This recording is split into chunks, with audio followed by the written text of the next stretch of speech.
Uma coisa é a gente conseguir, ou você conseguir analisar o cenário que está dado. A outra é quando acontece algum ponto muito fora da curva. E nesse ano, para mim, já houve dois que eu queria te ouvir sobre. O primeiro deles é lojas americanas. Sim. Como que você consegue estimar, calcular um rombo de 47 bilhões de reais que simplesmente não estava ali nos balanços? Você tinha dado algum tipo de recomendação para Americanas quando aconteceu esse problema ou não? Vinícius, e se eu te dissesse que nas carteiras recomendadas da Genial nós tínhamos Americanas em dezembro de 2022? Nossa, então eu ia falar que vocês surfaram um movimento de alta que a Americanas subiu até esse momento, né? Mais ou menos. Mais ou menos? Mais ou menos. Acho que até é importante a gente contar essa história, compartilhar aqui com vocês, Legal. Porque ela se torna interessante, eu acho que ele serve às vezes como aprendizado para muitos investidores. O que acontece? Olhando sobre o modo que eu gosto de trabalhar, fazer as recomendações, eu tenho, digamos, uma visão um pouco mais generalista. Eu não vou conhecer na vírgula, né, em cada linha de balanço, o que é a Movida, o que é a PetroRio, o que é a Americanas. Tá? A minha maneira de analisar e tomar as decisões é o que a gente chama de análise top-down. O que é análise top-down? É quando você olha o contexto macroeconômico, através daquele contexto você identifica quais os setores que vão ser mais ou menos beneficiados ou vão ser prejudicados, e a partir disso você faz uma avaliação das condições de mercado e tenta escolher as empresas de acordo com o seu perfil para fazer aquela composição daquela carteira. Pode parecer que, eu vou falar aqui uma besteira, Vini, mas cada empresa tem um signo, cada empresa tem uma característica. Tá? E essa personalidade da empresa, ela vai condizer o quê? Com o momento, né, do ciclo que ela tem na sua existência.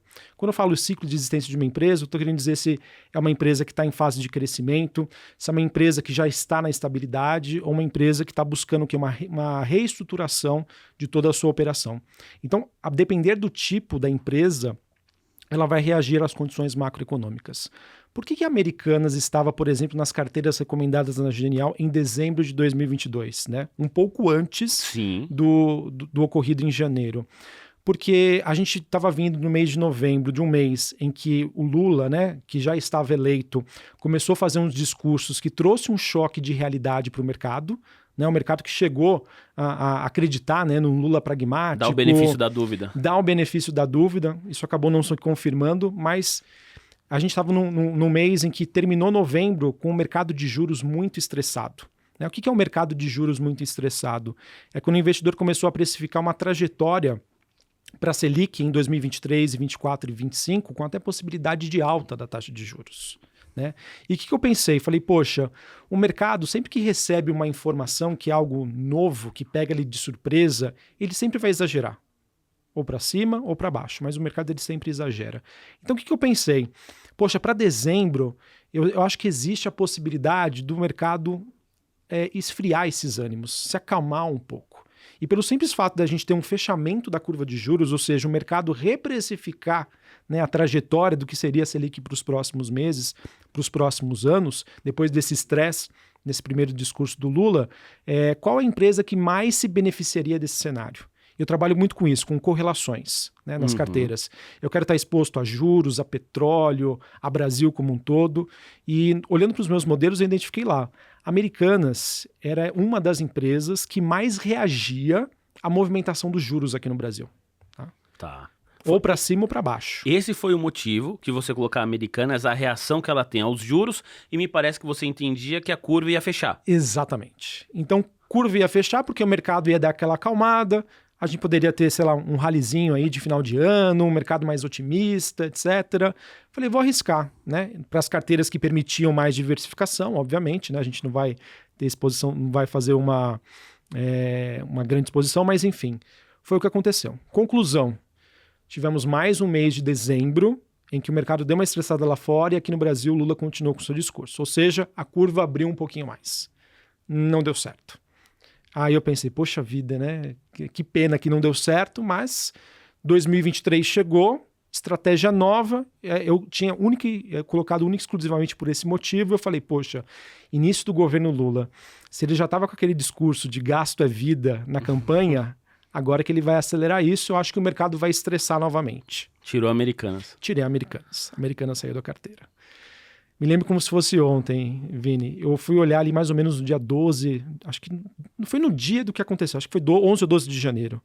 Eu olhei assim, qual era a maior alta do Ibovespa? Isso que eu ia falar, Americanas, na verdade, não é que ela subiu em dezembro, ela subiu no começo do ano. Se você pegar janeiro, os primeiros pregões do ano, até o que o pessoal cunhou o Americanas Day, ela tava com uma performance interessante de alta, Exato. né? Não, tava 25% de alta. Aí você falou, por que eu tirei, meu Deus? Aí eu falei assim pra cima, né? Eu falei, Deus. Deus mercado, né? Deus do mercado, por que fizeste isso comigo? Né? Eu falei, poxa vida, mas... Porque aquilo, né? Acho que olhando a gente como analista, né? Como estrategista, às vezes não adianta a gente estar certo na hora errada. A gente estar certo na hora errada é como se a gente tivesse errado, estar errado, né? Ou seja, a gente precisa combinar, a gente precisa estar certo e na hora certa. E eu pensei, por que, Deus? Por que fizeste isso comigo, né? Não é possível, né? Tinha muita convicção nisso. Realmente o mercado começou um pouco mais calmo em janeiro, depois degringolou novamente, mas eu falei assim, poxa, por que isso aconteceu? Mas eu pensei isso de manhã, Vini, quando foi no fechamento, soltou, né? A gente viu ali as matérias, rombo de 20 bilhões. Aí eu olhei pra cima de novo e falei, obrigado, Deus. Agora eu entendi o porquê. Agora eu entendi. Cara, não tem como. Muito difícil, tá? Não é à toa que a gente viu aí grandes fundos de investimentos, grandes gestores que ou tinham exposição em ações, ou tinham exposição em renda fixa, mas é muito difícil, tá? O que realmente o episódio que aconteceu é o que eu falo que é um dos riscos de você investir em renda variável.